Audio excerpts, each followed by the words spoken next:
자, 오늘은 6강 여호수아서를 공부할 차례입니다. 우리 먼저 성경 앞에 목차를 한번 확인하도록 하겠습니다. 구약성경 맨 앞에 목차를 확인하겠습니다. 자, 우리는 지난 시간까지 그 모세가 기록한 모세오경을 공부했습니다. 자, 오늘은 이제 여호수아부터 시작을 하는데, 여호수아서에서 그 여호수아에서 에스더까지 목차를 쭉 확인해 보세요. 여호수아, 사사기, 룻기, 사무엘 상하, 열왕기 상하, 역대상, 역대하, 에스라, 느헤미야, 에스더. 이 12권을 역사서다 그렇게 얘기를 합니다. 이스라엘의 역사를 기록했다. 그래서 역사서다. 그렇게 얘기를 합니다. 이 구약 성경을 그 이스라엘의 그 역사의 관점으로 본다면 창세기부터 그 신명기까지는 그 이스라엘의 건국, 그 건국에 관한 이야기가 되겠죠. 그리고 오늘부터 시작하는 그 여호수아에서 에스더까지는 이스라엘의 역사를 기록한 책입니다.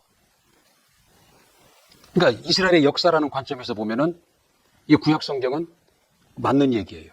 이스라엘의 역사가 맞는 얘기다라는 거죠. 그러니까 이 역사서는 마치 그 우리 이조 시대의 그 역사를 기록한 이조 실록과 같은 것이다라는 거죠. 이스라엘의 역사를 조목조목 기록한 내용입니다. 그리고 우리에게 단군 신화가 있듯이 이 모세오경의 내용은 이스라엘의 그 시작부터 그 태동, 그 건국 과정을 기록한 책이 되는 것이다라는 거죠.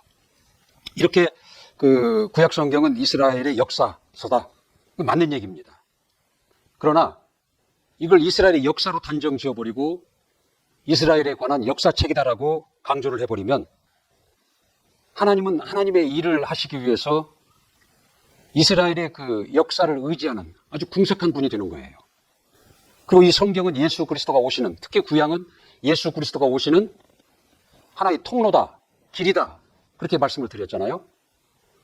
그러니까 예수 그리스도는 이스라엘의 역사를 편승해서 거기를 의지해서 올 수밖에 없는 이러한 결과가 나타나는 겁니다. 이스라엘의 역사가 맞지만 이건 거기서 끝나는 것이 아니다라는 거죠. 이스라엘은 나라 자체가 하나님의 목적에 의해서 하나님이 방향을 가지고 세운 나라가 이스라엘입니다. 그리고 하나님께서 하나님의 일을 위해서 사용하신 나라가 이스라엘이에요.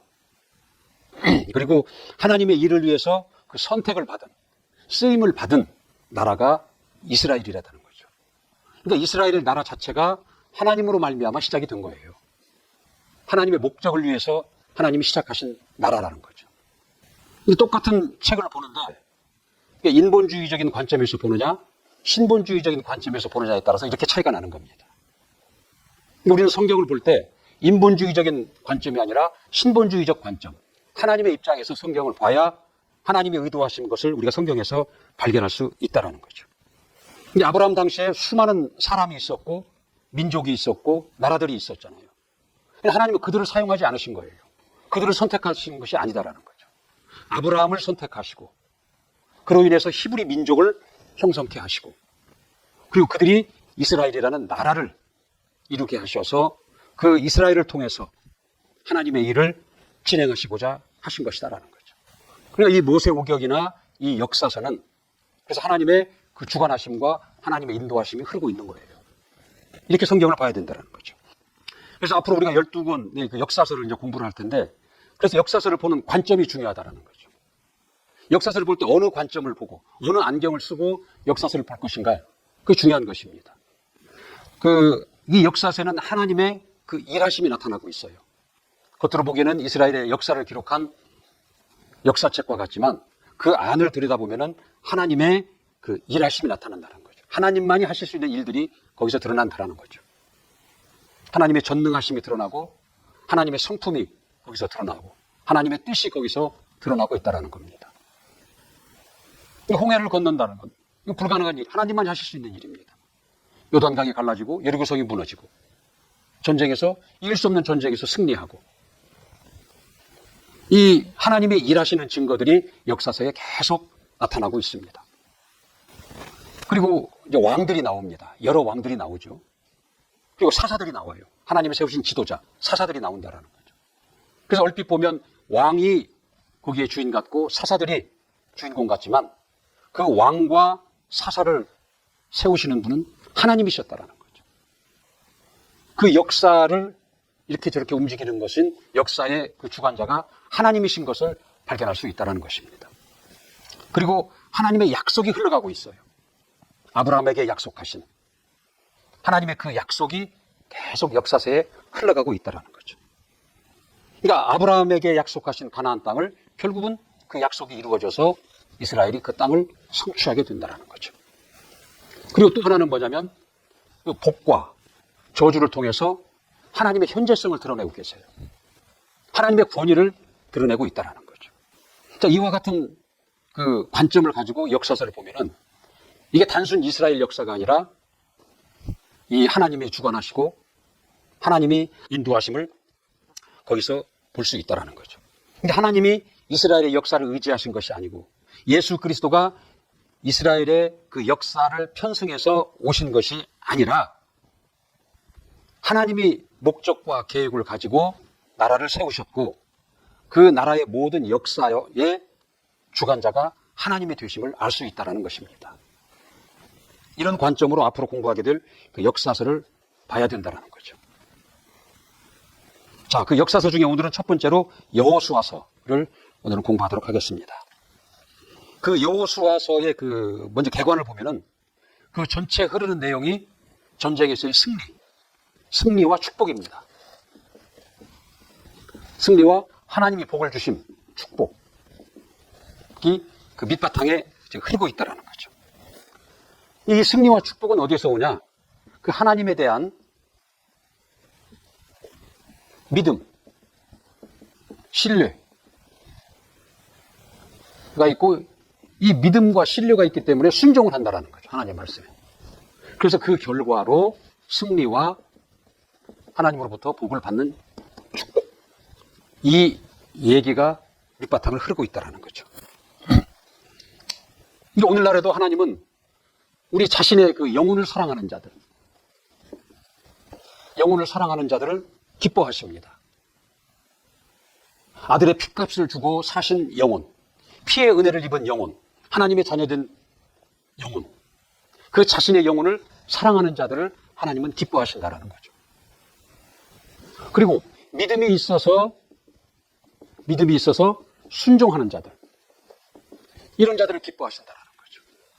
이들이 믿음이 있고 하나님에 대한 신뢰가 있어서 순종함으로 승리와 축복이 그들에게 임했던 것 같이 믿음이 있어서 순종하는 자들을 하나님은 기뻐하신다는 거죠. 그리고 소망이 있다는 거죠. 하늘나라에 대한 소망이 있어서 이 땅에보다 하늘나라를 더 사랑하는 자들을 하나님은 사랑하신다는 거죠. 그러니까 오늘날 나 자신이 하나님의 기뻐하심이 되고 내가 하나님의 사랑을 받는 방법은 어디에 있느냐? 내 영혼을 사랑하는 겁니다.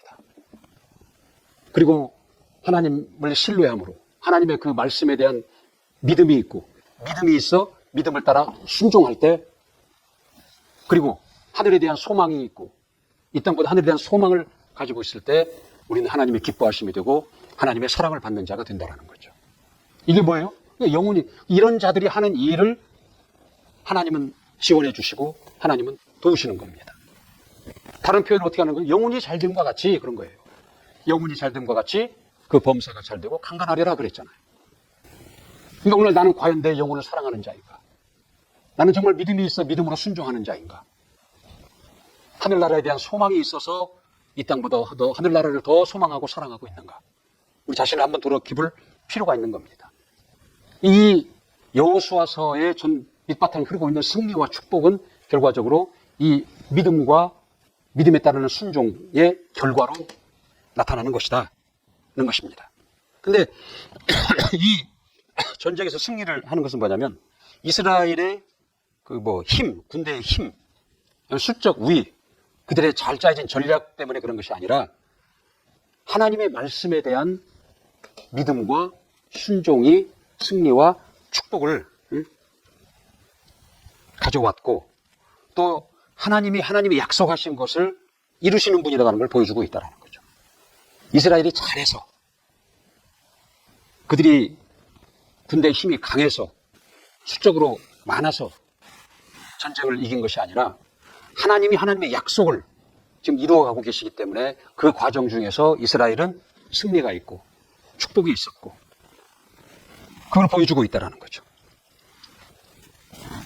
그래서 이 여호수아에서 보면은 차지하다, 차지하라 이 말이 22번이 반복이 됩니다. 그리고 이제 물려받다, 물려받으라 이 내용이 63번이 나온다고 그럽니다. 그러니까 이 여호수아서의 그 내용은 보면 그 하나님을 신뢰하고 믿음으로 말미암은 순종으로 승리와 축복 그 결과로 뭐예요? 차지하는 겁니다. 하나님이 약속하신 가나안 땅을 차지하다는 거죠. 그 또 하나는 뭐예요? 이 차지하는 것을 이제 분배하는 겁니다. 차지하다, 차지하라. 그리고 물려받다. 아까 제가 말씀을 잘못 드린 것 같네요. 물려받다, 물려받으라가 63번이 나온다고 그랬죠. 그러니까 차지하고 물려받아서 분배하는 내용이 이 여호수아서의 전체의 그 내용입니다. 큰 내용이다라는 거죠. 그러니까 그 창세기는 그 이스라엘의 나라의 그 태동이 나온다라는 거죠. 그리고 아브라함에게 장차 있을 아브라함을 통해서 민족이 이루어지고 이스라엘에 대한 나라가 건국이 될 텐데 그들이 차지할 그 땅에 대한 약속이 있다라는 거죠. 창세기를 보면. 출애굽기를 보면 이제 이들이 민족을 이루잖아요. 아브라함을 통해서 그 씨가 이제 애굽에 들어가서 큰 민족을 이루잖아요. 출애굽은 그들을 구원하신다라는 거죠. 그들에서 출애굽시키시는 거예요. 그들을 구원하시고 그들과 하나님이 계약을 맺잖아요. 나는 너의 하나님이 될 것이다. 너희는 내 백성이 된다. 계약을 맺는다는 거죠. 그러니까 이 약속의 땅을 그들이 차지할 수 있는 이제 기초 작업을 하시는 거예요. 레위기는 뭐예요? 이들이 이제 하나님의 백성으로서 살아갈 율법, 명령과 규례와 법도라고 그랬죠. 하나님의 백성으로 살아갈 명령과 규례와 법도를 계시하시는 것이 레위기다라는 거죠. 근데 민수기는 뭐예요? 이제 1세대들이 명령과 규례와 법도를 받고 이 약속의 땅을 향해서 이제 본격적인 준비를 하잖아요. 본격적 준비를 하고 드디어 출발을 하잖아요. 그러나 결국은 실패한 얘기잖아요. 그럼 신명기는 이제 1세대가 멸절이 돼버리고 2세대에 의해서 다시 준비되고 재출발을 한다는 거죠. 그 약속의 땅을 향해서. 이게 신명기의 내용이잖아요. 그러니까 이렇게 놓고 볼 때 하나님으로 말미암은 태동, 하나님의 약속이 창세기에 나오고 하나님께서 하나님의 그들 백성을 삼는 것이 나오고 하나님의 백성으로 살아갈 율법을 그들에게 계시하시고 이렇게 준비를 마친 다음에 더 본격적으로 세부사항 지침을 내리고 이제 가나안 땅을 향해서 출발을 한다는 거죠. 1차에서 실패를 하고 다시 2세대를 통해서 준비하고 재출발하는 내용이 이 모세오경의 내용입니다. 그러니까 이것은 하나님의 그 하나님의 인도하심과 하나님의 주관하심을 우리는 충분히 저기서 볼 수 있는 것입니다. 그래서 그 이스라엘의 건국 이야기가 맞지만 이는 하나님이 목적을 가지고 계획하셨고 주관하신 내용이다. 그게 더 주안점을 보고 성경을 봐야 된다는 얘기입니다. 자, 이제 여호수아서에 이제 들어가죠. 본격적으로 들어가면 자, 여호수아가 이제 지도자로 세워지고 이제 그를 통해서 그 가나안을 정복하기 위한 전쟁의 준비에 돌입을 합니다. 이제 전쟁 준비를 하는데 첫 번째 하는 일이 뭐냐? 우리 여호수아서 1장. 여호수아 1장 1절부터 9절까지 같이 합독을 하도록 하시겠습니다. 여호수아 1장 1절부터 9절까지. 시작. 여호와의 종 모세가 죽은 후에 여호와께서 모세의 시종 눈의 아들 여호수아에게 일러 가라사대 내 종 모세가 죽었으니 이제 너는 이 모든 백성으로 더불어 일어나 이 요단을 건너 내가 그들 곧 이스라엘 자손에게 주는 땅으로 가라. 내가 모세에게 말한 바와 같이 무릇 너희의 발바닥으로 밟는 모든 곳을 내가 다 너희에게 주었노니 곧 광야와 이 레바논에서부터 큰 하수 유브라데에 이르는 해쪽 속의 온 땅과 또 해 지는 편 대해까지 너희 지경이 되리라. 너희 평생에 너를 능히 당할 자가 없으리니 내가 모세와 함께 있었던 것 같이 너와 함께 있을 것입니다. 내가 너희를 떠나지 아니하며 버리지 아니하리니 마음을 강하게 하라. 담대하게 하라. 너는 이 백성으로 내가 그 조상에게 맹세하여 주리라 한 땅을 얻게 하리라.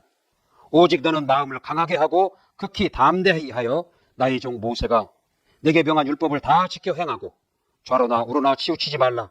그리하면 어디로 가든지 형통하리니 이 율법책을 내 입에서 떠나지 말게 하며 주야로 그것을 묵상하여 그 가운데 기록한 대로 다 지켜 행하라.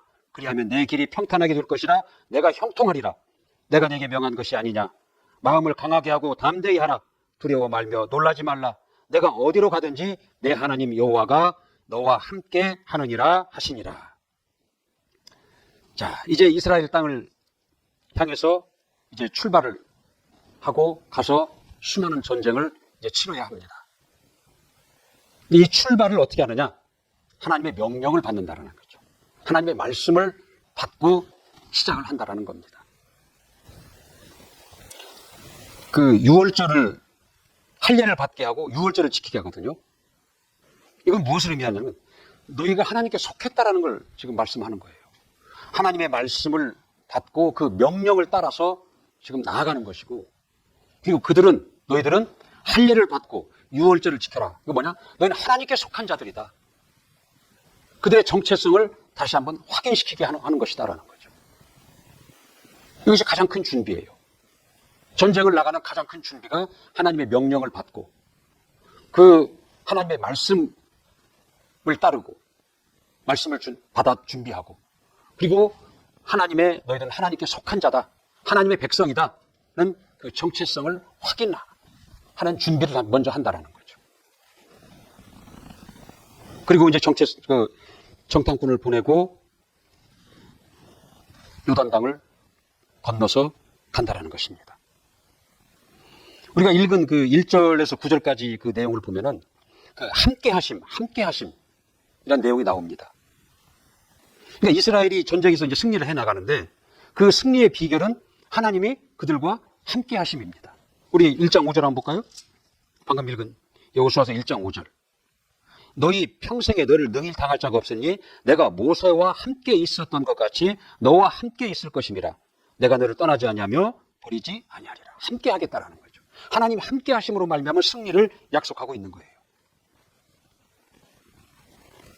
이 창세기에 나오는 요셉의 이야기도 나옵니다. 창세기 39장에 보면은 그 보디발에게 팔려가잖아요. 보디발에게 종으로 팔려가지만 하나님이 요셉과 함께 하심으로 그가 형통한 자가 되어라고 기록되어 있습니다.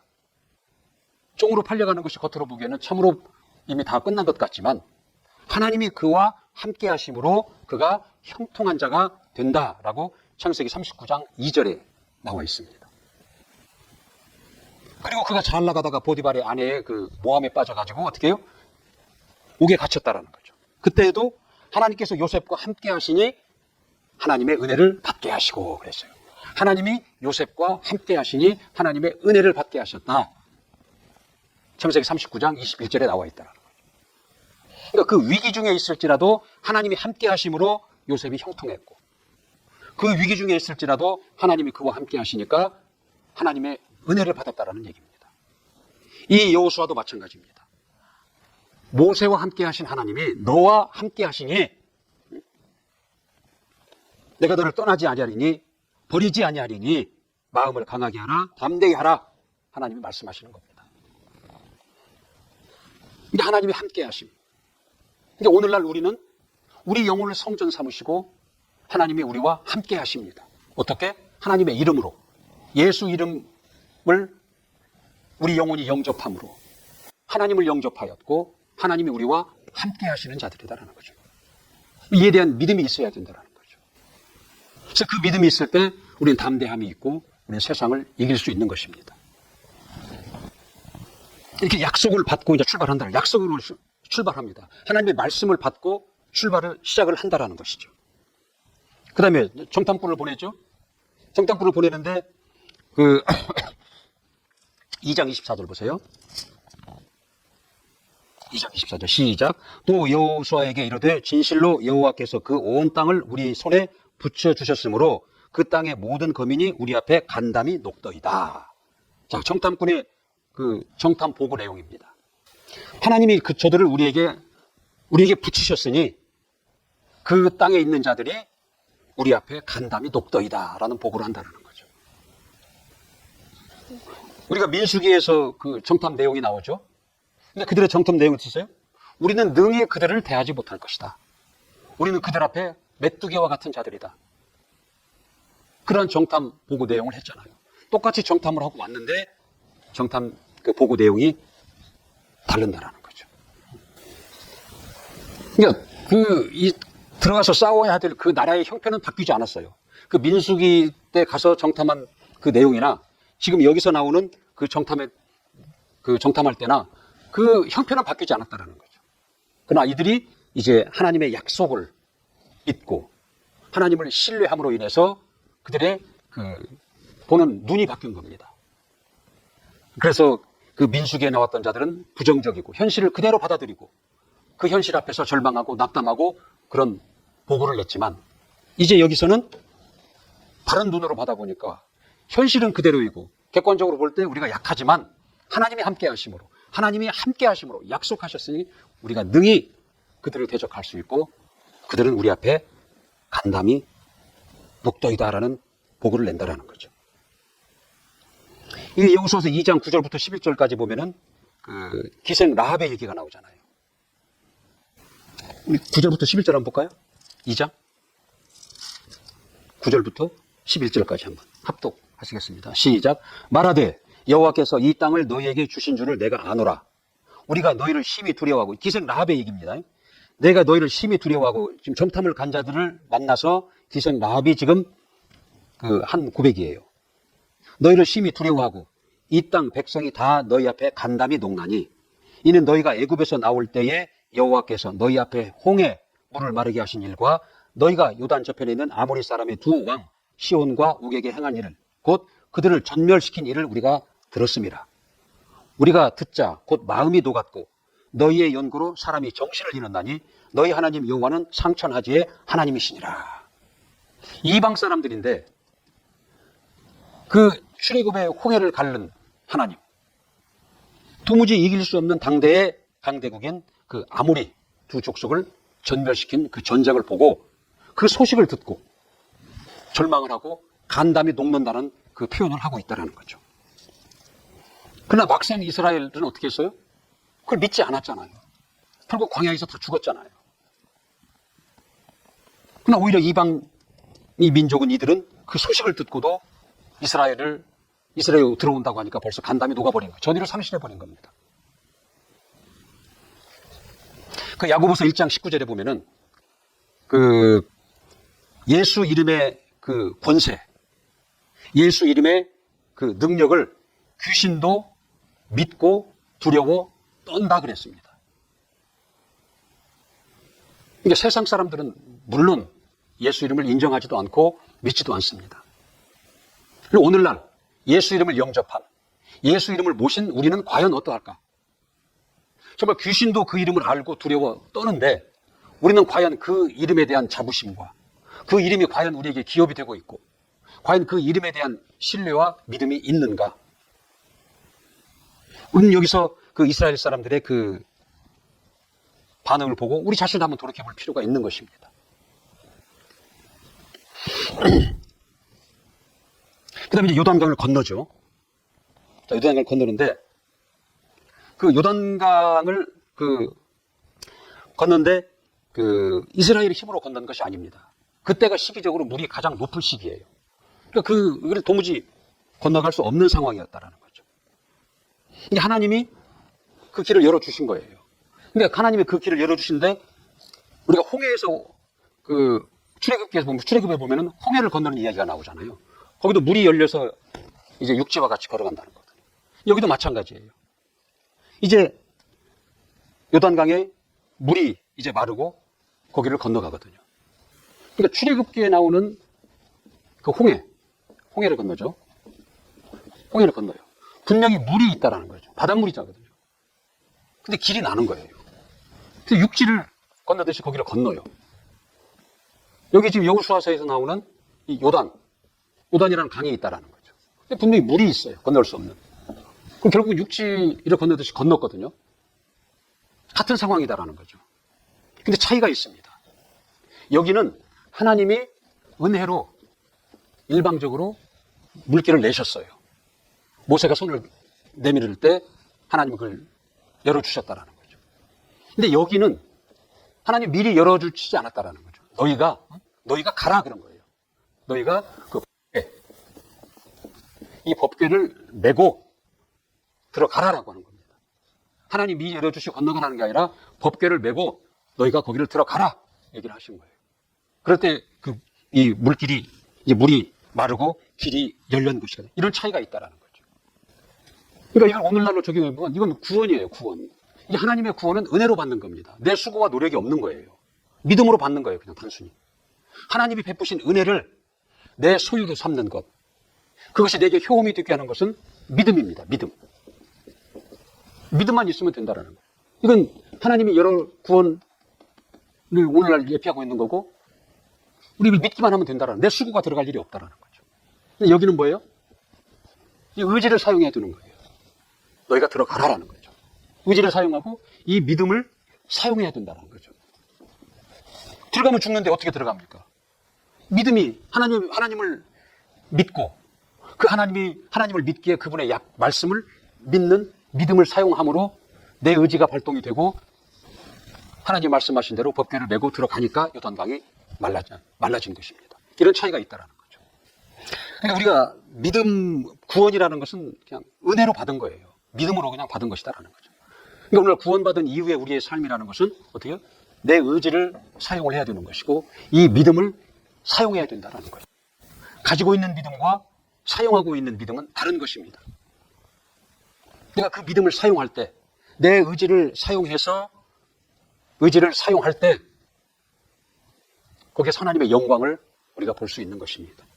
이런 과정을 거쳐서 요단강을 건넌 겁니다. 요단강을 건넌 것은 이들의 능력이 아니에요.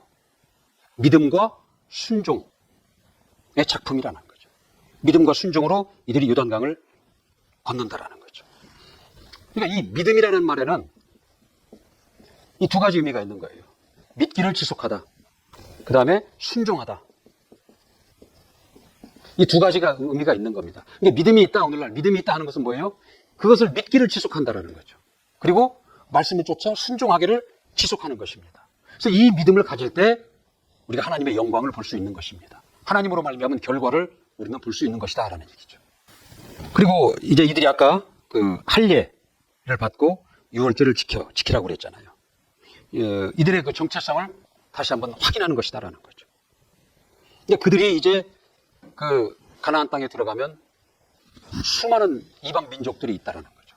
그들에게 섬기는 우상이 있고 그들의 풍습이 있다라는 거죠. 이걸 들어가기 전에 다시 한번 확인시키는 건 뭐냐면 그 하나님의 백성의 정체성을 가지고 살라라는 거죠. 그들에게 동화돼서 그들의 우상을 섬기고 그들의 풍습을 따르지 말고 하나님을 섬기고 하나님이 계시하신 율법을 쫓아 살라. 그런 지금 의미로 유월절을 지켜라. 할례를 또 받게 하신 것이다라는 거죠. 오늘날 우리를 보면 우리는 정체성이 있잖아요. 믿음으로 말미암은 정체성이 있다라는 거죠. 그러니까 우리는 예수를 그 믿음으로 인해서 그 속함을 받은 정체성이 있습니다. 예수께서 피 흘리시고 죽으시고 그가 가난하시고 그가 채찍으로 맞으심으로 우리의 모든 사망과 저주를 속해 주셨다는 거죠. 이미 다 값을 치러 주셨다는 해결해 주셨다. 해결입니다. 해결. 속함. 그래서 믿는 자는 여기에 해당이 되는 거예요. 지금 이 정체성을 갖는 겁니다. 그리고 이 이 예수의 영을 영접함으로 하나님의 아들의 몫이 있다는 거예요. 하나님의 아들의 몫에 영원한 생명, 하나님의 아들의 몫에 하늘, 또 아들에게 주신 그 이름, 평안, 자유, 형통, 부요, 이게 다 하나님의 아들의 몫이다라는 거죠. 우리는 이 예수를 영접함으로 인해서 이 아들의 몫의 것을 어떻게 받아요? 복으로 받는 겁니다. 그래서 우리는 복을 받은 복된 자인 거예요. 그러니까 우리는 예수를 믿음으로 인해서 이미 이 사망과 저주를, 죄로 말미암은 사망과 저주에서 이제 속함을 받았고 해결을 받은 거예요. 이건 형벌이잖아요. 죄로 말미암은 형벌이잖아요. 이걸 속함 받았다, 해결 받은 자들이라는 거죠. 그리고 예수의 영을 영접함으로 하나님의 아들의 몫에 있는 것을 그냥 은혜로 받았어요. 어떻게? 복으로 받았다라는 거죠.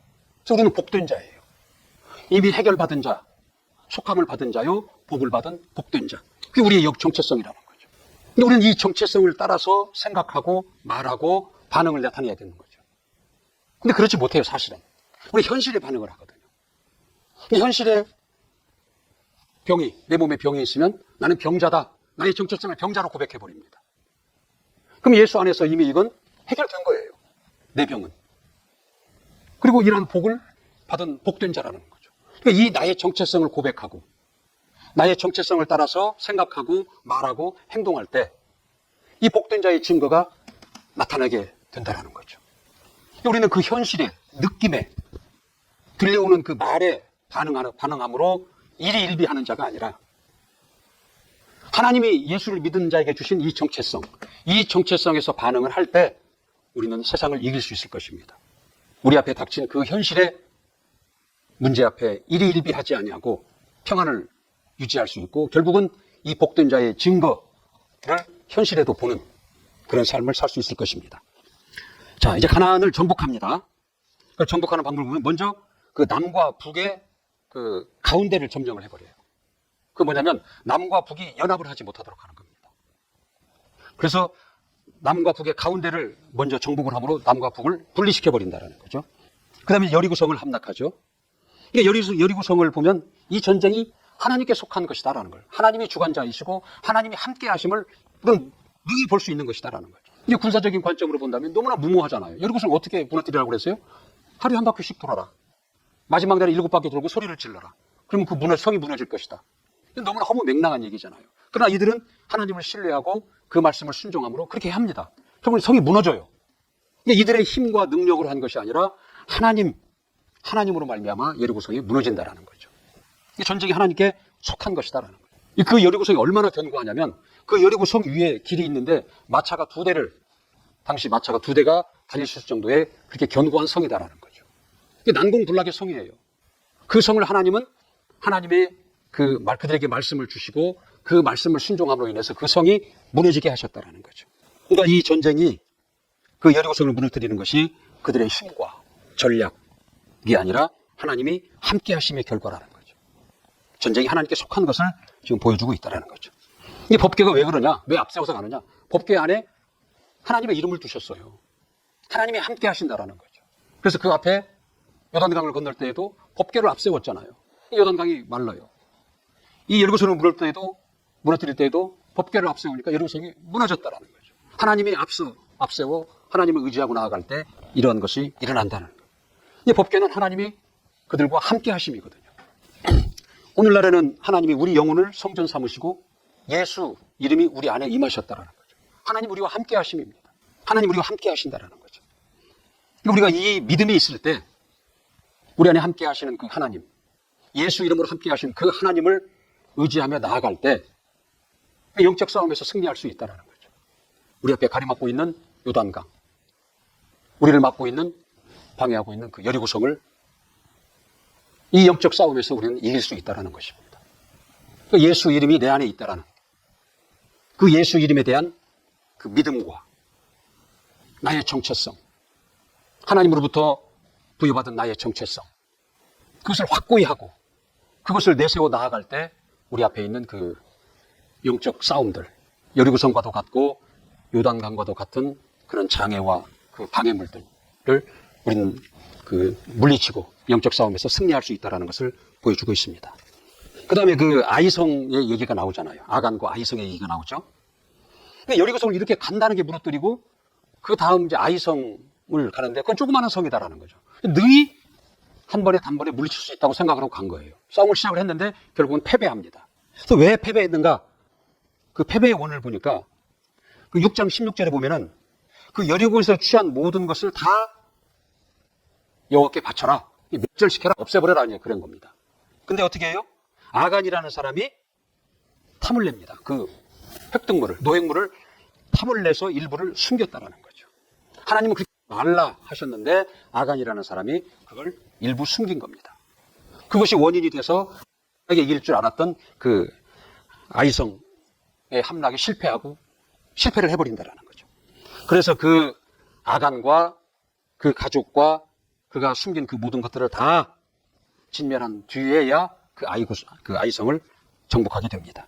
우리 사무엘상 15장 22절에 보면은 순종이 제사보다 낫다 그런 거거든요. 순종이 제사보다 낫다. 이게 사울 왕에게 그 하나님은 아멜렉 전투에서 그 획득한 모든 것을 다 없애라, 진멸시켜라 그런 거거든요. 그런데 어떻게 해요? 좋은 양과 기름진 것을 따로 둡니다. 의도는 좋아요. 하나님께 제사하려고 했다라는 거죠. 근데 하나님은 그걸 원하시지 않는 거예요.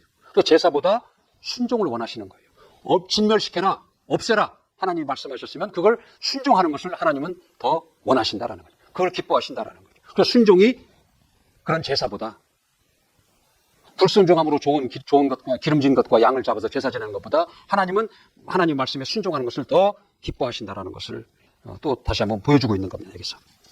그러니까 진멸해라 그러면 다 진멸하는 그것이 진정한 그 순종이 되는 것이고 그것 자체가 하나님께 드리는 제물이 되는 거예요. 그러니까 우리가 하나님의 말씀은 따로 두고 내가 하나님께 이렇게 하고 저렇게 하고 이런 헌신 저런 노력을 했으니까 하나님이 나에게 복 주실 것이다. 하나님 나에게 복을 주세요. 그건 순종이 아니다라는 거죠. 말씀을 순종하는 것이 우선이다라는 거죠. 순종이 제사보다 나은 겁니다. 그 다음에 그 이스라엘이 정복한 그 가나안 왕들, 31명의 가나안 왕들의 그 명단, 성읍의 명단이 쭉 열거되어 있죠. 이거 무엇을 의미하냐면 수많은 전쟁을 치렀다는 걸 얘기합니다. 이게 그 땅을 거저 얻은 것이 아니라 하나님이 약속했기 때문에 하나님이 그들에게 거저 주신 것이 아니라 수많은 전투와 전쟁을 통해서 그것을 얻었다라는 거죠. 그들의 수고와 노력이 거기에 들어가 있다는 겁니다. 이제 오늘날 우리가 하나님의 은혜를 입고 하나님의 자녀가 되었고 이제 그것으로 모든 것이 다 끝나는 것이 아니라 우리의 그 믿음과 순종이 있다야 됩니다. 이제 그들은 뭐냐면 그들의 수고와 노력이 있었다는 거예요. 그것을 얻기 위한 수고와 노력이 있어야 돼요. 이걸 통해서 31개나 되는 왕을 물리치고 그 성읍들을 빼앗았거든요. 근데 오늘날은 우리 믿음과 순종이 있어야 되는 거예요. 믿음과 순종. 이것도 행위입니다. 이것도 행위예요. 이 믿음에 따른 순종도 행위입니다. 근데 이 행위와 이 행위는 다릅니다. 이건 사실 어떻게 보면 종교적인 행위예요. 내 수고와 내가 노력한 것을 결과하고. 이건 뭐냐면 이건 그 행위 보상적인 것이라고 볼 수 있어요. 오늘날 교회 안에서도 그런 사람들이 많습니다. 내가 이만큼 했으니까 이만큼 주세요. 이만큼 했으니까 이만큼 주실 것이다. 내 노력과 내 수고한 만큼 받을 것이다. 이게 뭐냐면 세상 종교에서 다 그렇게 합니다. 100배, 100번 절을 해라. 1000배 절을 해라. 3000번 절을 해라. 그러면 이 문제가 해결이 되고 이렇게 될 것이다. 이게 행위 보상적이다라는 거죠. 이것이 오늘날 교회 안에서도 들어와서 한 만큼 하나님 나에게 주실 것이다. 자기 행위를 내세우는 결과가 교회 안에서도 있다라는 거죠. 그런 시도가 있다라는 거죠. 근데 오늘날 하나님이 원하시는 것은 그런 행위 보상적이 아니라 똑같은 행위는 행위인데 믿고 순종함에 따른 행위. 여기에 하나님의 보장이 있다라는 겁니다. 근데 행위 보상적인 수고와 노력, 종교적인 수고와 노력. 이것과 하나님의 그 말씀에 대한 믿음과 순종함으로 드리는 행위가 오늘은 구분할 수 있어야 됩니다. 실컷 겉모양은 비슷한데 한쪽은 헛수고하는 거예요. 하나님 앞에. 그 다음에 이제 보면 그 땅을 분배하죠. 정복한 땅을 분배합니다. 요단강 동쪽은 루벤 지파, 갓 지파, 므낫세의 반 지파를 거기를 이제 가져가게 하고 요단강 서쪽은 나머지 9지파와 므낫세의 반 지파가 거기를 갖도록 땅을 분배하는 일을 합니다. 정복을 하고 땅을 분배하는 내용이 나오죠. 근데 여기 특이한 것은 레위인들에게는 땅을 분배하지 않아요. 그 레위인들이라는 건 뭐냐면 그 제사장 일을 하는 사람들인데 그들은 하나님을 그 말씀을 가르치고 하나님의 법도를 전하는 자들이에요. 그들은 땅을 주지 아니하고 이스라엘 백성이 사는 48개의 성에 거룩에 배치가 됩니다. 그래서 각 그 성에 들어가서 하나님의 말씀을 가르치고 하나님의 법도를 전하는 일을 하게 한다라는 거죠. 그럼 그들은 어떻게 사느냐? 그 성에 있는 백성들이 11조를 합니다. 하나님 앞에. 그럼 그 11조를 가지고 그들은 사는 거예요. 땅이 기업이 아니에요. 그들은 전쟁에 나가지도 않았고 일도 하지 않았다라는 거죠. 그 백성들이 내는 11조를 통해서 이들은 사는 자들이었다라는 거죠. 근데 그들에게 기업은 하나님이에요. 땅이 아니었다라는 거죠. 그다음에 도피성의 얘기 나오죠. 지난 시간에 잠깐 나왔던 얘기고. 그리고 이제 그 마지막이 됩니다. 마지막 내용이 뭐냐면 그 여호수아의 당부입니다. 한번 읽어봅시다. 24장 25, 27절 시작. 그날에 여호수아가 세겜에서 백성으로 더불어 언약을 세우고 그들을 위하여 율례와 법도를 베풀었더라. 여호수아가 이 모든 말씀을 하나님의 율법책에서 기록하고 큰 돌을 취하여 거기 여호와의 성소 곁에 있는 상수리 나무 아래 세우고 모든 백성에게 이르되 보라 이 돌이 우리에게 증거가 되리니 이는 여호와께서 우리에게 하신 모든 말씀을 이 돌들이 들었습니다. 그런즉 너희 하나님을 배반치 않게 하도록 이 돌이 증거가 되리라 한다라는 거죠. 이게 가나안을 정복할 때 처음 1장에서 우리가 합독한 내용이 뭐예요? 하나님의 말씀으로 시작을 한 겁니다. 그 1장의 내용은. 이게 시작할 때 하나님의 말씀으로 준비하고 시작을 하고 결국 이 마칠 때에도 이제 너희가 하나님의 말씀으로 시작해서 전쟁을 승리했어요. 그 땅을 다 분배받았어요. 그럼 이제 이 땅에서 너희가 정복한 땅에서 평탄하게 살 수 있는 방법은 뭐냐? 말씀을 순종하라는 걸 또 가르치고 있는 겁니다. 근데 말씀으로 시작해서 전쟁을 승리했고 이제 승리한 땅에서 너희가 편안하게 사는 방법은 거기엔 그것도 말씀을 순종하는 것이다 라고 마지막 여호수아의 당부, 설교가 나옵니다.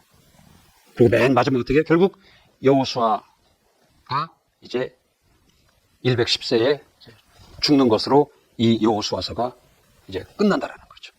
근데 이 여호수아서는 결국 말씀으로 시작했고 말씀으로 이제 마무리를 짓는 겁니다.